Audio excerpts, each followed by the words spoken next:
Good morning and welcome. My name is Deborah Oria, and I've been a member of the UUCD for approaching 2 years now. I'm also a member of the Board of Trustees. Welcome to this online service of the Unitarian Universalist Congregation of Danbury. We're so glad that each of you are able to join us this morning, and together in community, we can ensure that social distancing does not mean social disengagement. Our weekly services are more than just a gathering of our physical bodies. It is a form of sacred time that we make together. Whether you are well versed in the technology of teleconferencing, or if this is your first venture, we welcome you. For those of you new among us or reconnecting with fonder hearts, we invite you to introduce yourselves where you are connecting from in the chat box as you are comfortable. Whether the faith and traditions of your past, whatever your theological stance, whatever your heritage, whoever you are and whomever you love, we welcome you. You can learn more about us on our website and Facebook page. We encourage you to share our Facebook page and reach out to others who may be isolated at this time and might benefit from the spiritual connection of our loving community. Now for a few announcements. Tonight, the Social Action Council will meet at 7 p.m. for the last scheduled meeting of the year. Please email Margaret Henderson to receive a Zoom link so you can attend. On June 6th, we have our Flower Communion and Bridging service this year. We'd like to invite each of you to bring on the flowers. Send a photo of you with a flower, yes, a flower communion selfie, to Sherry by email or text by Tuesday, June 1st. And then also the annual meeting of the Unitarian Universalist Congregation of Danbury will take place on June 6th, following the 10 a.m. service, also via Zoom. Okay, so now we'll begin our chalice lighting. So please bring a candle or a chalice, lighting your chalice, and then in our chalice lighting words.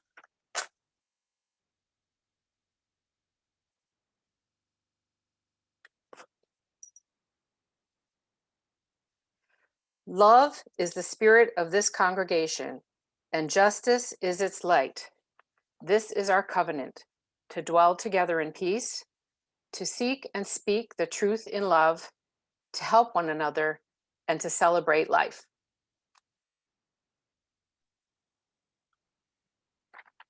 Good morning, everyone. It is so good to be with you this morning. Today, I want to share with you some words which are among my favorite in our gray hymnal. And also, incidentally, this is a reading that my older kid and I refer to often. Every time something gets broken, stained, or lost, we look at each other and say, well, you know, it was made to be used. I observe that this is a deeply reassuring mantra to our older kid, because like any kid, things get broken, lost, and stained. And how do we, as their adults, respond? Also, we too are people who are made to be, well, involved, engaged, and connected might be better words than used.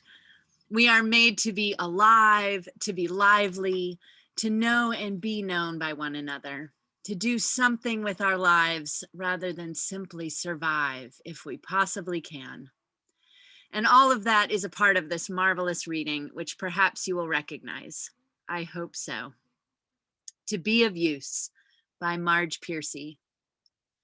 I want to be with people who submerge in the task, who go into the fields to harvest and work in a row and pass the bags along, who stand in the line and haul in their places, who are not parlor generals and field deserters, but move in a common rhythm when the food must come in or the fire be put out. The work of the world is common as mud. Botched, it smears the hands, crumbles to dust. But the thing worth doing well has a shape that satisfies, clean and evident. Greek amphoras for wine or oil, Hopi vases that held corn are put in museums, but you know they were made to be used. The pitcher cries for water to carry and a person for work that is real. Come, let us engage in worship, in connection, and in co-creating community that is real. Join me in singing along with Jerry, Enter, Rejoice, and Come In.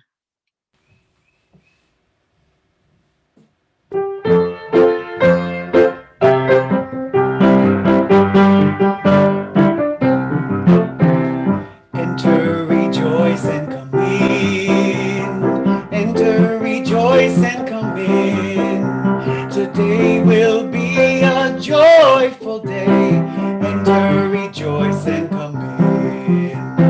Open your ears to the song. Open your ears to the song. Today will be a joyful day. Enter, rejoice, and come in. Open your hearts, everyone. Open your hearts, everyone. Today will be a joyful day. Enter, rejoice, and come in. Don't be afraid of some change. Don't be afraid of some change. Today will be a joyful day. Enter, rejoice, and come in. Enter, rejoice, and come in. Enter, rejoice, and come in. Today will be a joyful day.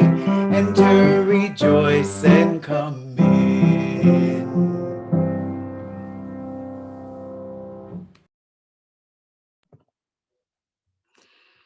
Good morning. It is good to be together. If there are children and youth who are in the room but not near the screen, it is a good time to come over now. We have a book with pictures for our story. And while you're on your way over, let me share that we have 3 religious education activities happening today. First, at 3:15, we will paint since we got rained out last week. If you want to join and you didn't RSVP, I have 2 extra canvases, or you can bring something of your own to paint on. We'd love to have you. At 4 o'clock, 2 things will happen. High school seniors will meet and families are invited to come join us around a fire for stories and songs. No singing, but we'll make some music somehow for social justice. Don't forget your mask and something to sit on. And that's all for today. Let's say together our children's affirmation, the words for which are printed in your order of service. We are Unitarian Universalists. We are people with open minds, loving hearts, and helping hands. We care for the earth and each other.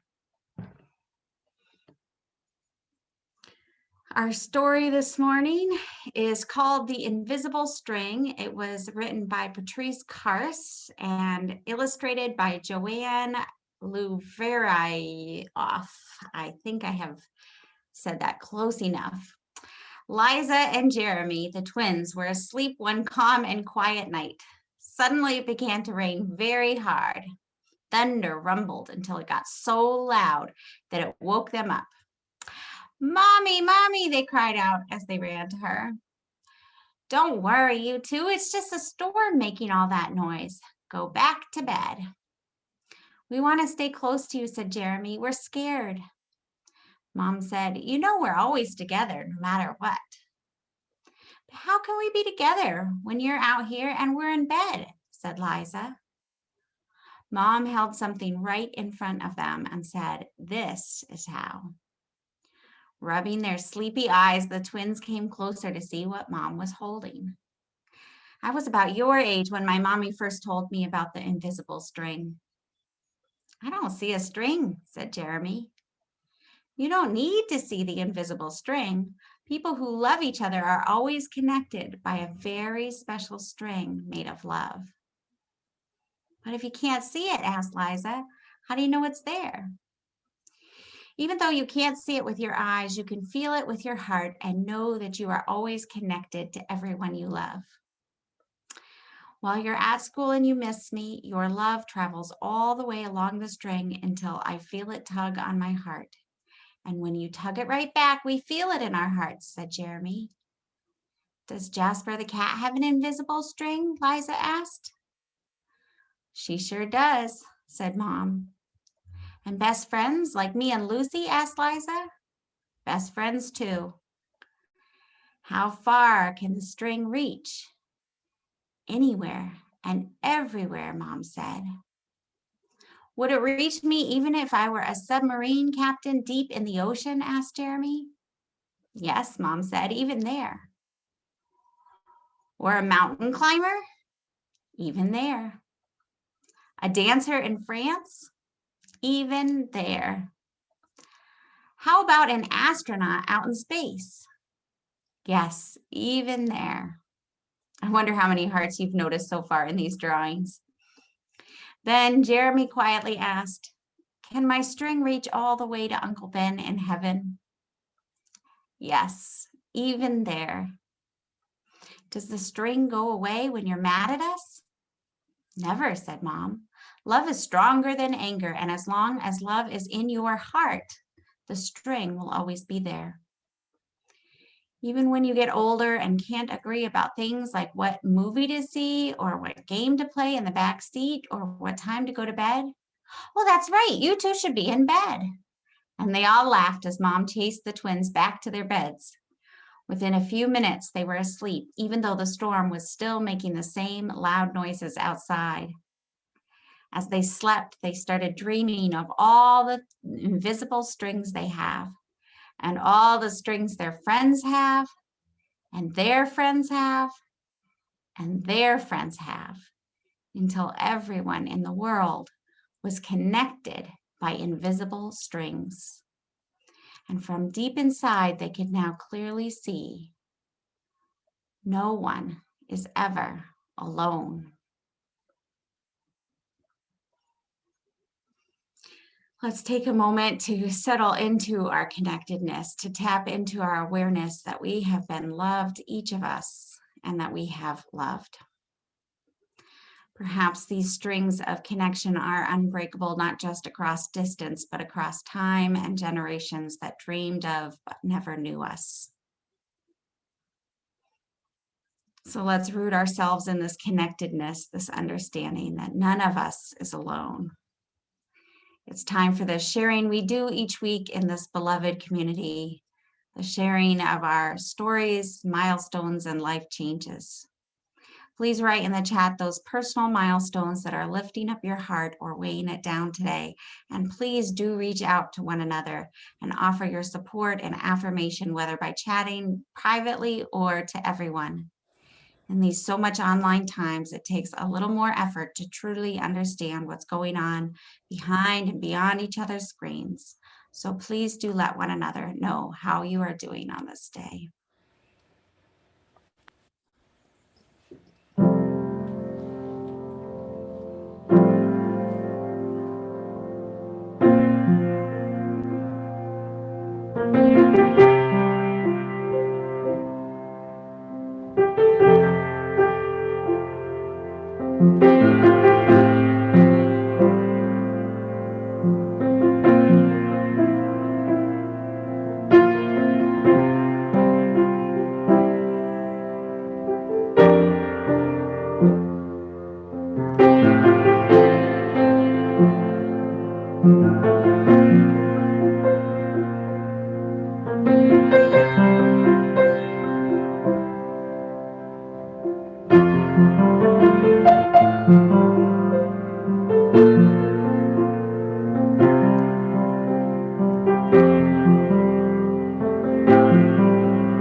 It is now time for our congregational offering. If you are with us for the first time, feel free to pass the virtual plate. Your presence here is your gift to us. Members, please express your generosity by clicking the link that is posted in the chat to make a donation or pledge. Even though we are not in our sacred space on the ridge, we are creating a holy place together and our operating expenses remain the same. You may also send a check to UUCD at 24 Clapboard Ridge Road in Danbury. Thank you for doing your part to support and sustain the community that we love. Please join me in the congregational response. In the spirit of compassion and service, we dedicate these, our offerings.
Thank you for that, Jerry.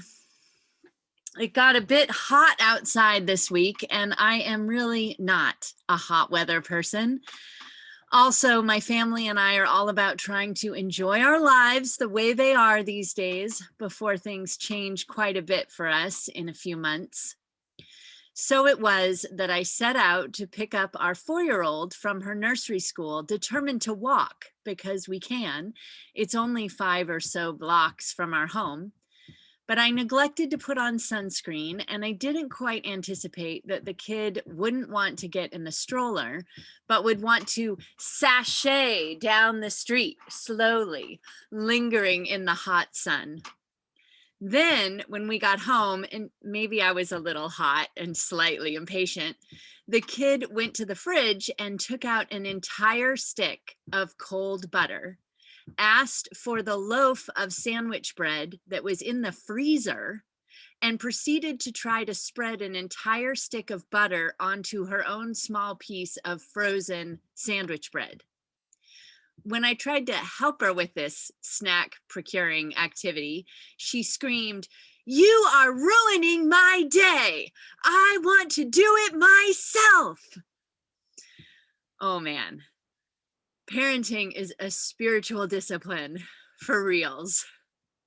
And I am reminded almost every time I feel myself getting impatient that this is how the meaning of our lives gets made, out of what we make of these moments. When our younger one is all dressed up in clean clothes and then wants to go out and get soaking wet and muddy, jumping in puddles, what's to say but go, live, delight? Puddles were made to be jumped in. The work of the world is common as mud. Botched, it smears the hands, crumbles to dust. But the thing worth doing well has a shape that satisfies, clean and evident. Greek amphoras for wine or oil, Hopi vases that held corn are put in museums, but you know they were made to be used. There is a human drive, a fire within each of us to share the beauty of this world with one another, and an enormous relief when we can share our pain, sorrow, disappointment, and frustration with each other as well. I don't know how many of you saw the beautiful film Into the Wild some years ago. It tells the true story of Christopher McCandless, who journeyed into the Alaskan wilderness in his early 20s. And then months later, when the rivers had risen high from snowmelt, could no longer make his way out the way he had come. And he died, most likely of starvation, in the abandoned school bus he'd found to shelter in. The film includes gorgeous cinematography and not a lot of words, which is perhaps why the quote at the end of the film lingers with me still, even some 14 years later. Happiness is only real when shared, McCandless wrote down in his journal. Happiness is only real when shared. I suppose I am blessed to have discovered this truth myself some years ago, and unlike McCandless, lived to tell the story. Well over a decade ago now, I had a girlfriend for some years who was quite wealthy, and she owned a vacation house in remote Goose Prairie, Washington State, north of Yakima, in the vast wooded foothills beyond Mount Rainier. It was a 6-hour drive there from Central Oregon where we lived, and one time we got in an epic argument during that drive. And the next morning she got up and took the car and left to go skiing somewhere for the day. I was left at this cabin in the woods with no internet service or even cell phone service. It was actually a Swiss chalet in the woods, disconnected from any grid, far from any of what I guess we'd call amenities. The amenities there were the trees, the quiet, the sunlight pouring down through the leaves, the sense of being completely apart from the hubbub of this country. Sounds idyllic, right? Yet for me that day, I discovered it was awful. I walked around the property, I sat in the barn and looked at the sunlight, looking through the chinks of sunlight in the wood slats. I journaled, but really it was a particularly memorable, horrid day for me. And I was finally completely disabused of the notion that having a Swiss chalet in the woods cut off from all communication with other human beings is actually something I want in life. But something kept me going that long, hard day and into the next and the next, eventually, finally realizing that I needed to leave that relationship. I remember clearly that I thought about the congregation I was serving in Bend, Oregon at the time, and how I mattered to them. I knew that I did matter to them a whole lot. I wanted to serve them well, and their minister falling apart or falling into despair was not what I wanted for them. For me that day, when I couldn't feel my own strength or sense of worth, I could perceive how I was valued in their eyes. And that connection meant the world to me. It was for me like the invisible string, holding me to the earth, grounding me in a relationship that was good. Just thinking about my people. Many of us have learned that reaching out and finding connection doesn't have to be a laborious, involved endeavor. For years and years, I have loved to send what I now call, in an interfaith inclusive sort of way, winter cards. I love the annual tradition of writing notes on card after card and thinking about what I want to write to each person and each household. On my way down to Southern Delaware in late April, I was thrilled to get to meet up with a friend from the West Coast who was briefly out here on the East Coast and had seen that I was going to be headed to Delaware via Facebook. And she reached out to me and we met in a parking lot of Banning Regional Park in Wilmington after not having seen each other in more than 8 years. And as we walked around the baseball fields there, Pam mentioned multiple times how much getting an annual winter card from me had meant to her. I was reminded that taking that time, engaging in a ritual which I enjoy anyway, was even more meaningful for her than I had realized. As we all emerge from the pandemic, which has put a great pause on so many of our usual activities, I notice myself especially appreciating the ways we've found to still prioritize and weave more connection and connection building into our communal lives. Like many of us, I can so easily get caught up in juggling many responsibilities and just wanting to get something done already. But I am learning that slowing down in order to jump in the puddles, to sashay a little on the walk in the sun, to slow down and be present to our complicated, beautiful lives, to connect more deeply with others. These are ways we can push back against that white supremacy capitalist culture that assigns the most value to us when we are at our most productive and most efficient, most individual. That same dominant culture also creates a false sense of urgency about so many things, rather than focusing on building relationship and creating space for connection through everything we do. There's an expression I've learned and absorbed slowly from you use here in the greater Danbury area. Why have one do what two can do? Why have one do what two can do? It can feel so counterintuitive to slow down the rush to get something done in order to invite others to work with us, to work together. And yet making that a practice to make space and time for collaboration also enables us to build relationship, to invite in new ideas, perspectives, and life experiences, to allow something to become a much more creative melding of the minds than it would be done all by ourselves. In Unitarian Universalism, we can sometimes get so focused on our inherent worth and dignity. Yet I have to say, I have found few people who regularly struggle to affirm their own inherent worth and dignity. It's deepening our connection with others that really puts our aspirational principles to the test. We have to work hard to resist the individualism that is so much a part of our country's formative story. Another example, climate change. Addressing climate change has got to be a collective effort. I love Canadian author and activist Naomi Klein's frankness about the very American idea that we can have any genuine impact on climate change individually. She writes, "I'm frequently asked, and the hard truth to the answer to the question, what can I as an individual do to stop climate change, is nothing. You can't do anything. In fact, the very idea that we as atomized individuals, even lots of atomized individuals, could play a significant part in stabilizing the planet's climate system or changing the global economy is objectively nuts.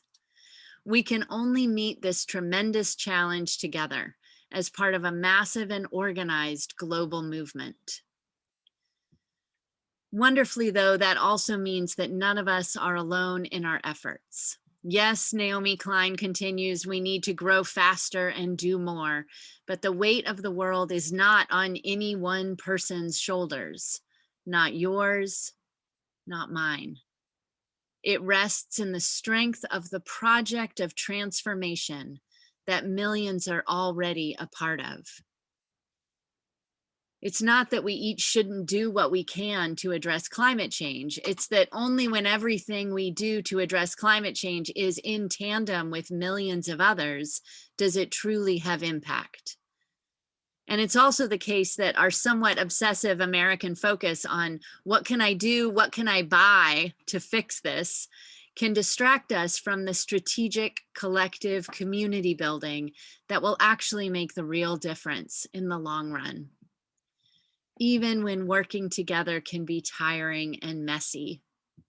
Even when listening to others and really reflecting on their experience can feel like it's slowing us down. And also when pausing in all our efforts and just playing in the puddles, playing, hanging out, enjoying life, these are also keys to restoring our spirits and making all that we do more sustainable for the long haul. I want to thank you for all that so many of you have done to nourish and energize this congregation through really too many transitions of multiple kinds over the past several years. Your engagement, your generous spirits, your genuine care for this congregation and for each other, these are the things that really set the tone for the congregation as a whole. Remember, we can always do more for and with one another than we might think at first. What you have to offer, even just an extra few minutes of conversation, some playfulness with each other or each other's children or pets, bringing each other a flower in the next week and a half and taking a flower selfie for our flower communion service on June 6th. Or sending out an affirming note card. Each of these gestures is a way of contributing and being a part of the larger offering of community. May you choose again and again to support this congregation with all your enthusiasm, trust, and good energy. May you feel the ways in which we are all clumsily making our way, wanting to do whatever we can to encourage each other, cheering each other on into this broken, aching world with hope, determination, and with great and energetic love. May it be so. Join me in the spirit of prayer and meditation now, even as my children make some noises above my head that you may be able to hear. It's all part of it, right? All part of the liveliness of life. I stumbled across a quote this past week that I'd never read before, and it's given me a lot to think about. In an interview he gave in 2005, the Benedictine monk and philosopher David Steindl-Rast said this: "Religions start from mysticism. There is no other way to start a religion. But," Steindl-Rast continues, "I compare this to being like a volcano that gushes forth, and then the magma cools, flows down the sides of the mountain and cools off. And when it reaches the bottom, it's just rocks. You'd never guess that there was once fire in it." So after a couple of 100 years or 2,000 years or more, what was once alive is dead rock. Doctrine becomes doctrinaire. Morals become moralistic. Ritual becomes ritualistic. What do we do with it? We have to push through this crust and go to the fire that's within it. This quote got me to thinking, what is the fire within you that first brought you into connection with this community? What is the fire that awakens and energizes you now? What moves you to stretch out of your comfort zone and take on a project or engage in a conversation that you would not otherwise? These are some of the questions I hope you'll sit with today, and just for another moment, right now. Take a deep breath with me. What is the fire within you?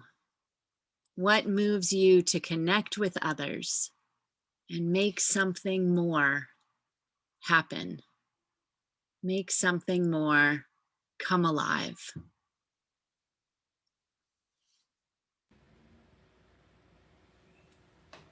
Join me now in singing with Jerry, Spirit of Life.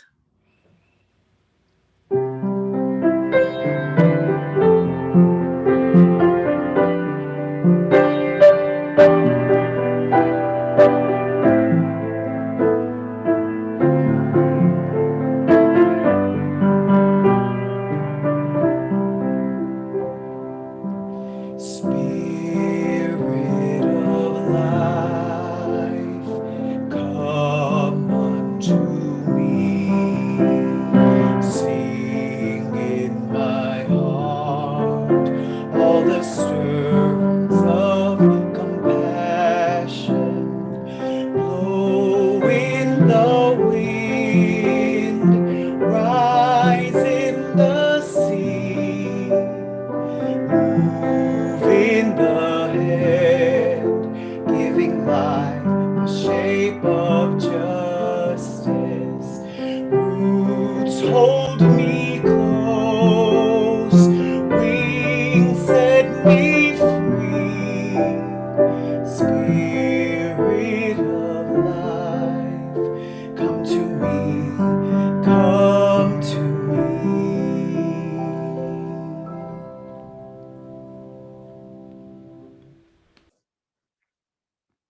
Please join with me as we extinguish our chalices and repeat the words as printed on the order of service. We extinguish this flame, but not the light of truth, the warmth of community, or the fire of commitment. These we carry in our hearts and out into the world until we are together again.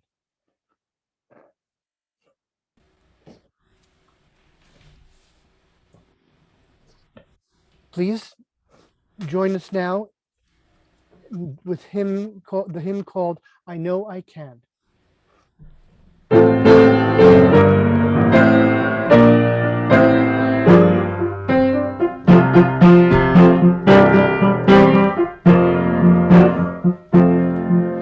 Though days be dark with storms and burdens weigh my heart,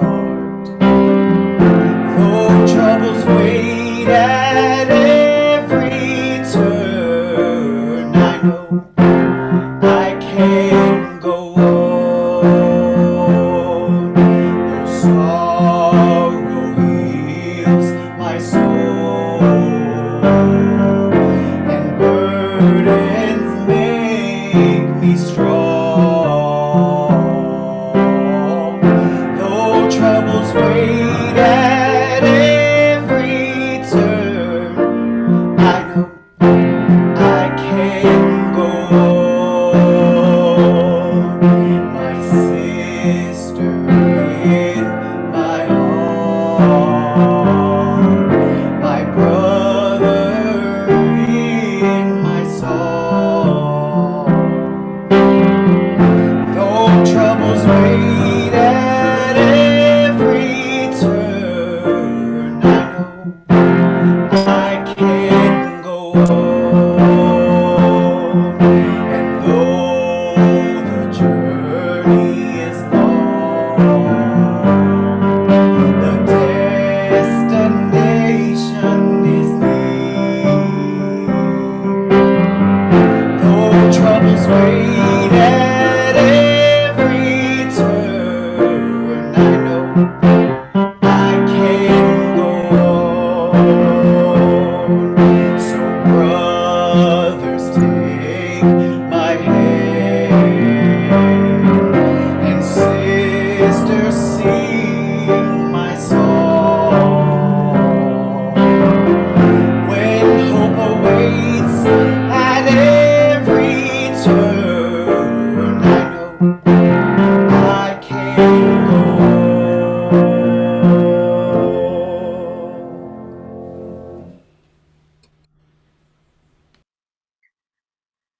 Hope awaits at every turn. I know we will go on. May you feel the energy of this community pulsing even when you worry about its future. May you be a part of imagining new efforts and endeavors, even while you hold down the steady warmth that has always been here. May you all find ways to move together beyond the COVID-19 pandemic, bringing along our learnings, our discernments, our renewed commitments. Following the postlude, please stay with us for breakout groups if you'd like. And if you're heading off into the rest of whatever this warm Sunday holds for you, during the postlude is a good time to do that. When you do close your screen and return to the tactile world around you, go with love in your heart, your spirit nourished by peace, your actions committed to creating greater justice in our shared world.